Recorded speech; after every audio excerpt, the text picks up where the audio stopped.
Good morning to my dear friends. स्वागत है आपका अपने यूट्यूब चैनल बीपीएससी बूस्टर पे। देखिए, आज मैंने सुबह ही एक वीडियो डाला था आपको एलएसडब्ल्यू से रिगार्डिंग कि क्या क्या सिलेबस है। और मैं अभी जो ये जो वीडियो बना रहा हूँ कि एलएसडब्ल्यू का क्वेश्चन पेपर 2018 जो सीडीपीओ में पूछे गए थे, उसके क्वेश्चन कौन कौन से ऐसे प्रश्न थे जो कि पूछे गए थे। मैं आपको दिखाना चाहता हूँ कि एलएसडब्ल्यू में आखिर कौन से ऐसे प्रश्न थे जो कि पूछे गए थे आपसे। देखिएगा, यहाँ पे लिखा हुआ है labour and the social welfare श्रम। 3 घंटे का पेपर होता है। मैक्सिमम मार्क्स यहाँ पे 300 होते हैं। दो सेक्शन होते हैं, एक सेक्शन ए होता है, सेक्शन बी होता है। नहीं, पेपर फर्स्ट होता है, पेपर टू होता है। पेपर फर्स्ट में भी 2 सेक्शन होते हैं, ठीक है, और पेपर सेकंड में भी 2 सेक्शन होते हैं। टोटल मिला के 12 क्वेश्चन होते हैं, उसमें से आपको 6 क्वेश्चन लिखने होते हैं। देखिए, जो सबसे पहला क्वेश्चन है, देखिए यहाँ पे लिखा हुआ है कि answer 6 question in all sections three from each section. यानी आपको हर सेक्शन से 3 क्वेश्चन अटेम्प्ट करने हैं, ठीक है। इसके अलावा देखिएगा, देखिए कौन कौन से ऐसे क्वेश्चन। अब देखिएगा, सभी प्रश्नों का अंक बराबर है। ये तो हिंदी में दे रखा। देखिए, पहला क्वेश्चन जो था आप लोग का कि सेक्शन फर्स्ट में explain the various constitutional provision meant for the welfare and the protection of the labour classes in India.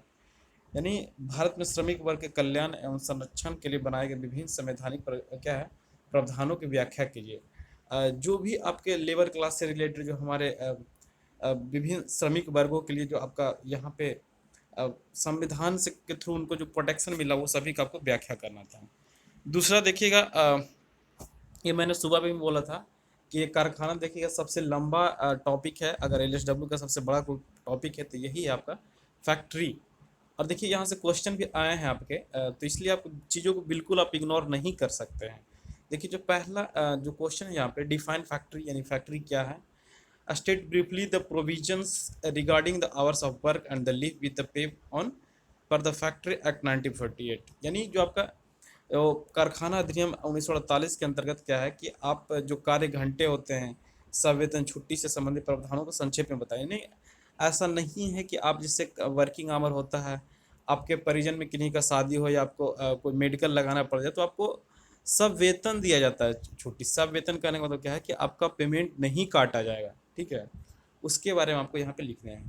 Third number जो क्वेश्चन है ईएसआईसी से रिलेटेड है कि discuss the general provision regarding the various benefits under the ESI act 1948।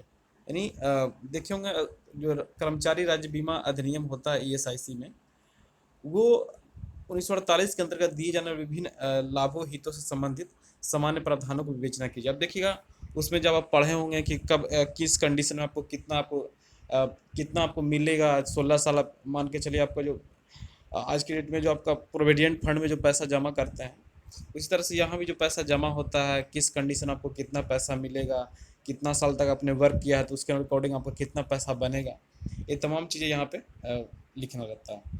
देखिएगा, fourth number जो question है, right an essay on the ILO and its influence on Indian labour legislation. यानी आपको international labour organisation के बारे में लिखना है। और देखिएगा, इसके भारतीय श्रम विधानों पे क्या इन्फ्लुएंस मीन्स होता है, क्या प्रभाव पड़ा, उस पर एक निबंध लिखना है आपको, ठीक है। ये फोर्थ नंबर क्वेश्चन था। फिफ्थ नंबर देखिएगा, ये भी मैंने बताया था कि मैटरनिटी बेनिफिट्स एक्ट जो 1961 है, यहाँ से हमेशा क्वेश्चन पूछे जाते हैं। यहाँ से देखिए आया भी है, explain the various benefits available to women workers under the maternity benefit act 1961। ये देखिए क्वेश्चन पूछ ही गया था, मतलब क्या क्या बेनिफिट मिलते हैं, ठीक है। सिक्स नंबर जो क्वेश्चन है, critically examine the provision of the child labour provision and the regulation act 1966। बाल श्रम जिसको बोलते हैं, ये 1986 में बना था। आलोचनात्मक बोल रहा है। देखिए, जब आलोचनात्मक जब भी बोलेगा क्वेश्चन में, तो आपको दोनों चीज़ें लिखनी होती है, ठीक है। जैसे आपका कोई आलोचना करता है, ठीक है, तो आपका आलोचना ऐसे होते हैं, एक पक्ष वाले भी होते हैं, एक विपक्ष वाले भी होते हैं। जैसे कोई भी चीज़ अच्छा है या बुरा, उसके बारे में लोग उसका अच्छाई भी बताते हैं, बुराई भी बोलते हैं। तो यहाँ पे आपको दोनों चीज़ें लिखने होंगे, ठीक है। देखिए, सेक्शन 2 की बात करते हैं, तो जो क्वेश्चन था, explain the concept scope and the main aspects of industrial relation. मैंने कल आज सुबह में ही जब बता रहा था आपको इसके सिलेबस के बारे में, तो देखिएगा सिलेबस का जो सेक्शन 2 का जो पहला क्वेश्चन है, इंडस्ट्रियल रिलेशन में एक्सप्लेन द कंसेप्ट, उसके आपको अवधारणा के बारे में बताना, स्कोप क्या है उसके, main aspects of the industrial relation. देखिए 8 नंबर जो क्वेश्चन है, discuss the objective of workers participation in management, how far these objective of WPM have been achieved in the Indian industry, explain करना, यानी श्रमिकों की प्रबंध में भागीदारों की उद्देश्यों को विवेचना करिए। ठीक है, जो भागीदारी लेते हैं उनकी विवेचना करना है, और भारतीय उद्योग में इन उद्देश्यों को किस हद तक प्राप्त किया गया है इसको भी आपको व्याख्या करना है। 9th नंबर में जो क्वेश्चन है आपके कि discuss the concept of poverty, ये मैंने बताया था सोशल सिक्योरिटी के अंतर्गत आता है, लेकिन मैंने ये भी बताया था कि ये सब क्वेश्चन आप तब अटेम्प्ट करेंगे जब आपको कोई भी लगता है कि अब हमारे से नहीं हो पाएगा, तब आप इस क्वेश्चन को अटेम्प्ट करेगा। यहाँ पे critically examine the various programmes for the eradication of the rural poverty in Bihar and India, मैंने आपके पास कौन कौन से ऐसे प्रोग्राम है इरिडिकेशन में, तो उन्मूलन करना, रूरल पॉवर्टी से बिहार में क्या क्या स्कीम चलाया जा रहा है।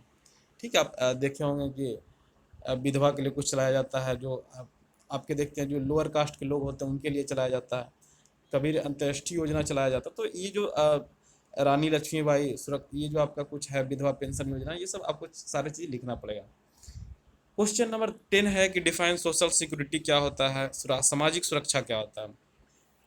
Highlight the various social security programmes run by the government of Bihar in citizens, इस सामाजिक सुरक्षा को परिभाषित कीजिए। अब बिहार राज्य में सरकार द्वारा नागरिकों को चलाया जा रहा है विभिन्न सामाजिक सुरक्षा कार्यक्रम पे, इसलिए मैं बार बार बोलता हूँ कि आप लोग स्कीम्स बिहार से जितने भी रिलेटेड हैं आपको जरूर पढ़ना चाहिए। वो आप जब इकोनॉमिक सर्वे और जो बजट पढ़ते हैं वहीं पे देखिए, इकोनॉमिक सर्वे के साथ ही आपको वहाँ पे स्कीम्स बहुत सारे आपको देखने को मिलेंगे। आप उसको अगर पढ़ते हैं तो वहाँ पे इस चीज़ को यहाँ पे आप इम्प्लीमेंट कर सकते हैं, और आपको टू द अपडेट होना पड़ेगा इस सब क्वेश्चन के लिए। देखिए क्वेश्चन नंबर 11 है, right a critical essay on the prohibition on the liquid in the Bihar state. देखिएगा आलोचनात्मक यहाँ पे बोला तो आप ये होगा कि शराबबंदी से क्या फ़ायदे हुए हैं सरकार को, क्या नुकसान हुए हैं। जैसे कि आप देखते हैं रेवेन्यू बहुत सारे लॉसेस हुए हैं। ठीक है, और अब देखिएगा कि फ्रॉड का केस, जैसे आप नेपाल बॉर्डर से शराब आता है, यहाँ पे देखिएगा यहाँ के मतलब जो नेबरिंग स्टेट है, चाहे इंटरनेशनल जो हमारा इंडिया से लगता है, वहाँ से क्या है लोग अब चुपके लोग दारू बेचना स्टार्ट कर दिए। तो ये सब चीज़ जो आपको लिखना है, क्या प्रोस कौन सा आपको लिखने पड़ेंगे। देखिए 12 नंबर जो क्वेश्चन है, critically examine the status of women in Bihar state. ठीक है, बिहार राज्य में महिलाओं की स्थिति की आलोचनात्मक समीक्षा कीजिए।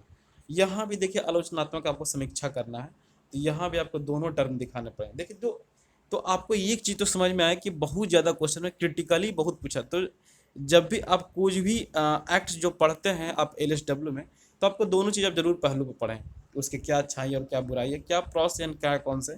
यही आपका 2018 का LSW में पूछा गया था। सो उम्मीद करते हैं कि आपको ये वीडियो अच्छा लगा होगा। सो धन्यवाद फ्रेंड्स, मिलते हैं अगले वीडियो में किसी अन्य वीडियो के साथ। तब तक के लिए सभी लोग को धन्यवाद।